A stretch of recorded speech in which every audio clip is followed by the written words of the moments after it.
or a brand new car or a brand new truck or something, a new TV, because I want to do my part. You know, that for the what it's going to cost me to have that extra $7 on my paycheck years down the road when we're paying the interest on this is going to cost me about $21 or $25 a week.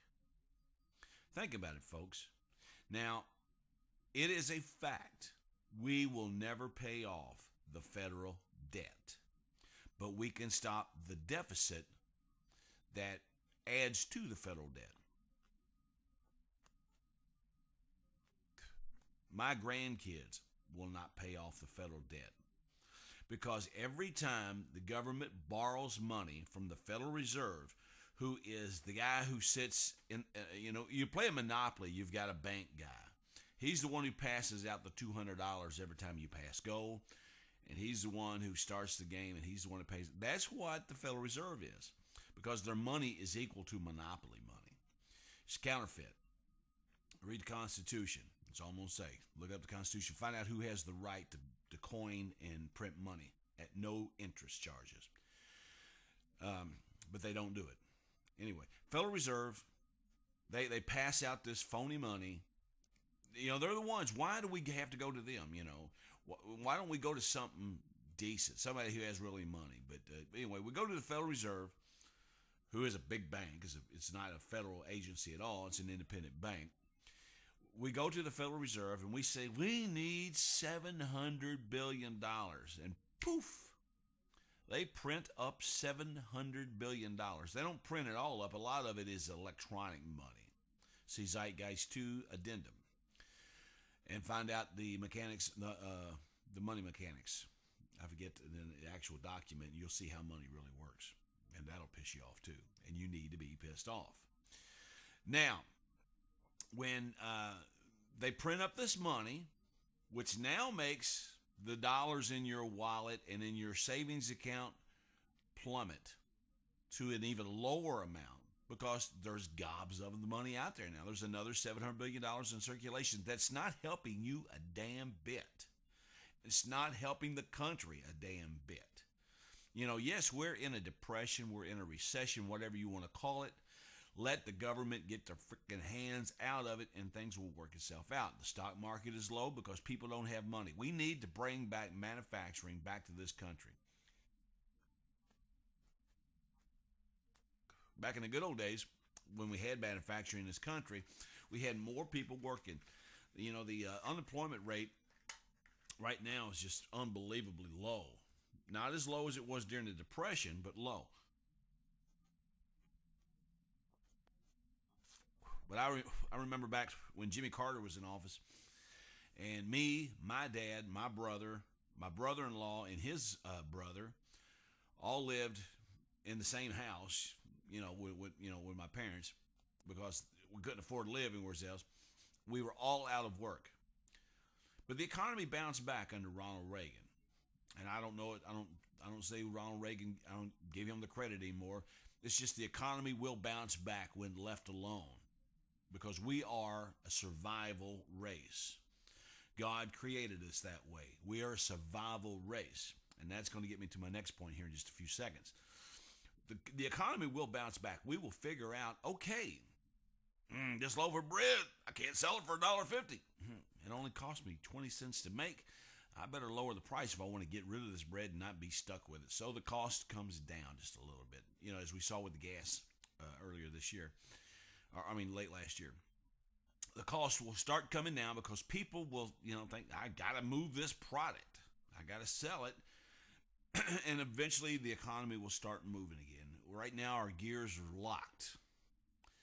We got to put a little oil on that. And it's not a stimulus package, folks. The little oil that we need to get those gears moving again is not a stimulus package. It's just get the government out of it.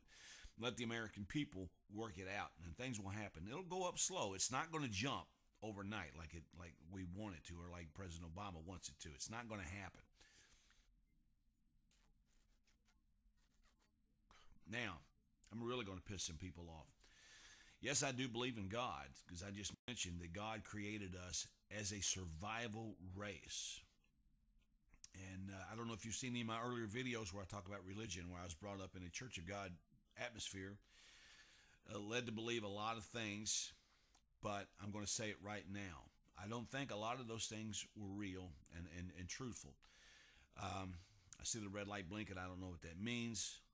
Hopefully that means I've still got time. But anyway, we are a survival race, and a lot of people are saying what's going on right now with the RFID chip, mark of the beast, economy collapse, and all that is Bible prophecy being fulfilled. I say this, if it truly is Bible prophecy being fulfilled, sit back and do nothing because it's meant to happen. It was written in the Bible. They said it was going to happen. There's nothing we can do about it. Can't stop it. But what if those scriptures that describe what's going on right now was not written by the guys who hung out with Jesus back in those days? And what if it was actually written by the people who are in charge of the New World Order? You roll your eyes if you want to. I don't care. What if they wrote it knowing eventually this would happen, and it was their way of telling us, sit back and do nothing because there's nothing you can do about it. God's going to come back and save the day. And like I said in earlier videos, how bad does it have to get before that happens? I think the end of time for you is when you die. That's how I believe. I think the world will continue on. God created us as a survival race. We are not supposed to tolerate evil. What is going on right now is evil, and I think God expects us to do something about it. Not sit back. It's not Bible prophecy being fulfilled. God expects us to stand up for ourselves, for our life, for our family, and not take it. He expects us to survive. That's how he created us. And I do believe man will survive if we can wake up, take the horse by the reins, and move. Get things done. Not sit back and expect the government to do it. You know, God did say in the Old Testament, follow no man.